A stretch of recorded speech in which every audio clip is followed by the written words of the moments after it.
6 vecí, ktoré vynechali v dokumente The Crush. Prvá vec je, že našu Mackenzie viackrát vyhodili zo školy. Mala problémy s autoritami, nedodržiavala pravidlá a toto správanie pokračovalo aj vo väzení. Neustále porušovala pravidlá a často ju chytali s nepovolenými vecami.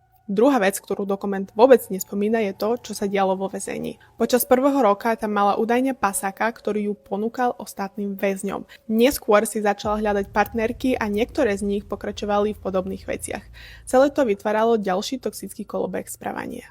Tretia vec je, že podobné správania mala aj údajne mimo väzenia, pretože si ešte ako neplnoletá zarábala cez Snapchat posielaním nahých fotiek za peniaze alebo stretávaním sa s ľuďmi výmenou za rôzne služby.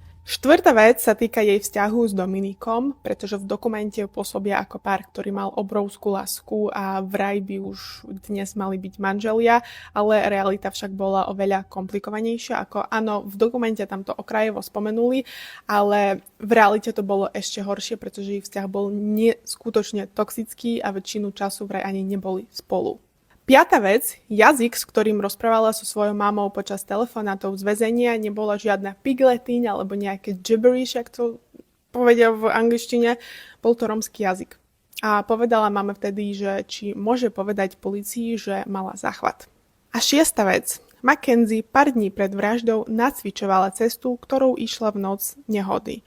Čiže neexistuje, že ona nevedela, že tam je odbočka alebo že si v tú noc nevšimla budovu.